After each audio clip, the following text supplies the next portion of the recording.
Hey there, history buffs and gamers. Welcome back to Historically Gaming. I'm the Fit Historian, and I know what you're thinking. Normally my videos are the speed builds on Disney Dreamlight Valley, and you never get to see me. Well, you do for this one. I'll actually be on screen for this video. Wanted to try something new, switch it up a little bit.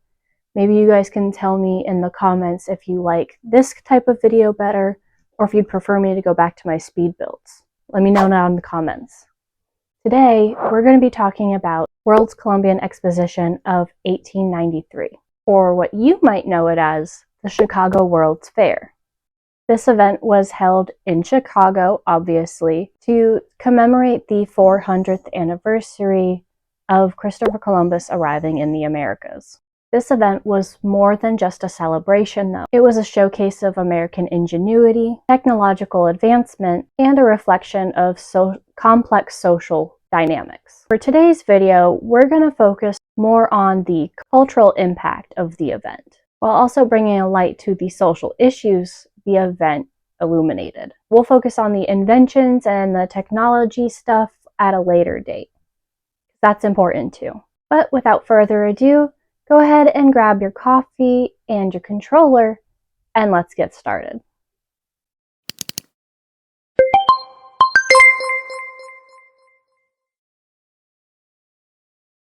All right, picture it. The year is 1893.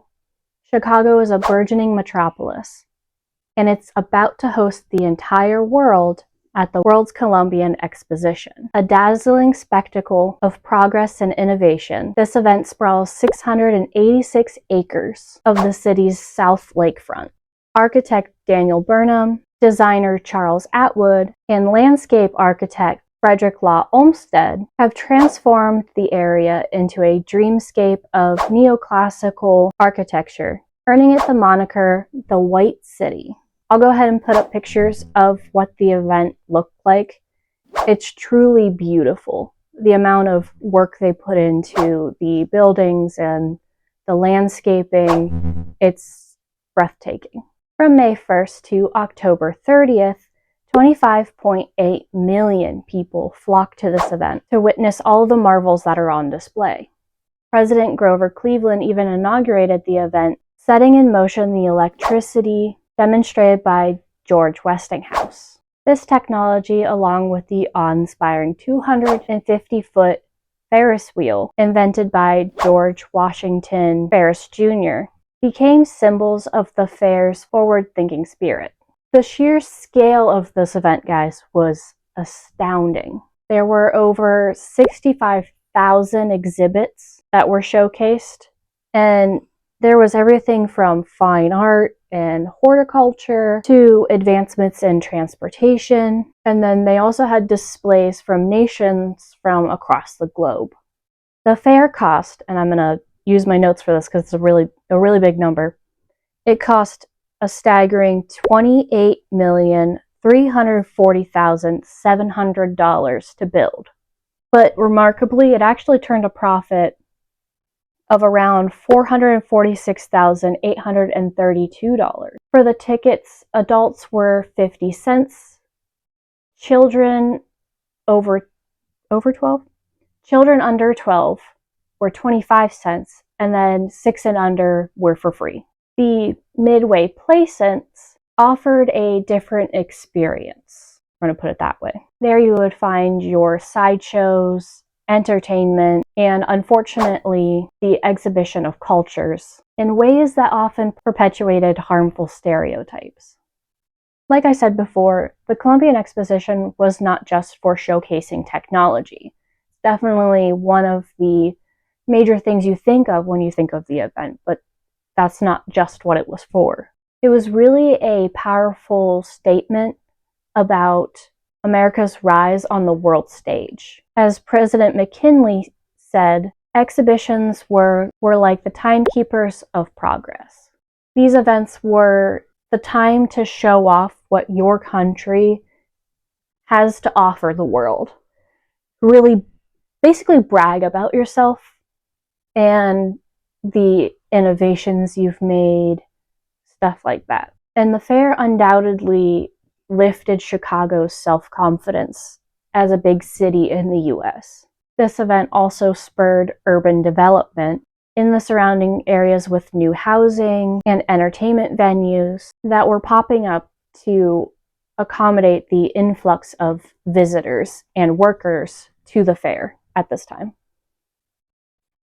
Can I help you? Do you have something to add to the video? The fair left an indelible mark on American culture, shaping architectural trends and inspiring generations to come. The World's Columbian Exposition served as a crucial platform for cultural exchange. Like I mentioned earlier, countries from around the world set up elaborate pavilions and showcases of their unique customs, art forms, and social practices. These international exhibits offered Americans a glimpse into different cultures, fostering a sense of global interconnectedness that was pretty rare at this time. However, as we marvel at this cultural strength, it's important to consider the nuances. While yes, these displays broadened American perspectives and maybe fueled some interest in global diversity, they also simplified and at times really oversimplified complex cultures. And this raises a critical question about how cultural narratives are constructed and the implications they have on public perception. Now, this gleaming facade of progress actually masked a darker reality. The fair's treatment of race remains a major stain on its reputation. While it celebrated innovation and progress, it simultaneously perpetuated racist ideology and practices. One of the exhibits I want to talk about specifically is the Cliff Dweller exhibit. This exhibit had displays of actual mummified remains of indigenous peoples, and they treated these human beings as objects of curiosity rather than respecting their humanity and cultural heritage. This exhibit's pamphlet even went as far as describing these individuals as, quote, primitives and as being part of a, quote, extinct race, revealing a deeply ingrained sense of superiority and a disregard for indigenous cultures. African Americans were largely excluded from positions of power for this event, as well as influence. They were present as workers and performers and attendees, but their contributions and perspectives were marginalized. This blatant discrimination prompted Ida B. Wells, Frederick Douglass, and other prominent African American activists to organize a boycott and publish a pamphlet titled "The Reason Why the Colored American is Not in the World's Columbian Exposition." This powerful document exposed the systemic racism prevalent at the fair and in American culture at large. Wells and her allies protested the fair's exclusionary practices and demeaning representations of African Americans. They challenged the narrative of progress by highlighting the ongoing struggles and injustices faced by the Black community. While the fair eventually did designate a Colored Americans Day, many, including Ida B. Wells, took this as a token gesture rather than a genuine attempt at inclusion. Frederick Douglass, however, used this platform to deliver a powerful speech, acknowledging the progress made by African Americans since emancipation, while also emphasizing the deep-seated inequalities that persisted. He urged the audience to measure Black achievement not against the splendid civilization of the Caucasian, but from the depths out of which Black people have risen. Today, as we reflect on this historical event, we see a resonance with ongoing discussions about representation, inclusivity, and cultural appropriation. The critiques raised during the exposition continue to inform our understanding of diversity and equality in public spaces and cultural representations in society. The World's Columbian Exposition was a complex event. It was really a mirror reflecting both the brilliance and the deep flaws of American society at this time. It showcased technological advancements and artistic achievements, but it also exposed racial prejudice and social inequalities that really plagued the nation.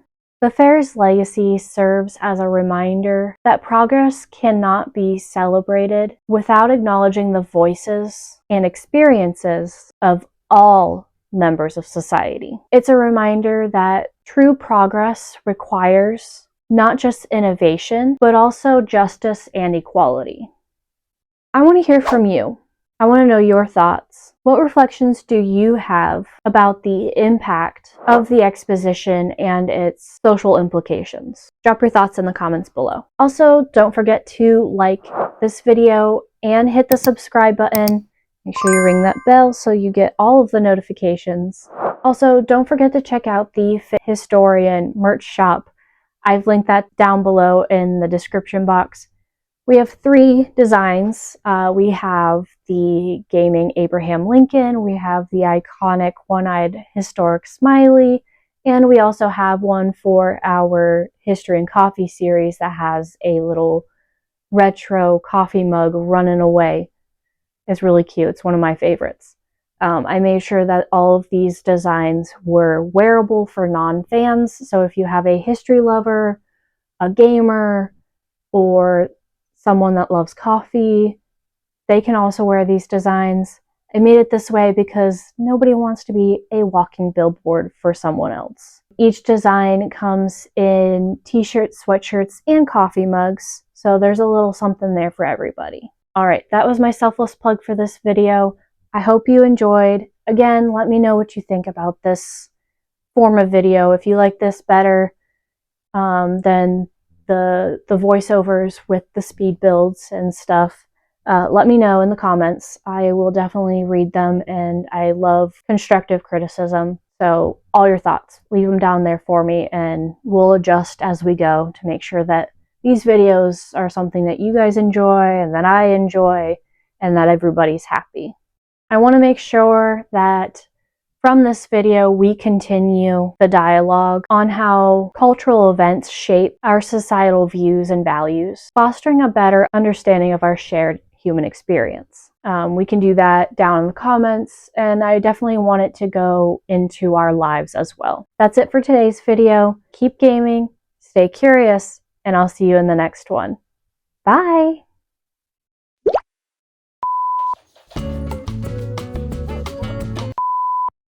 Can I help you? You know I'm trying to film a video, right? Okay. Can I ask you to sit to the side at least? You're going to give me your paw? You think that's going to get you into the video?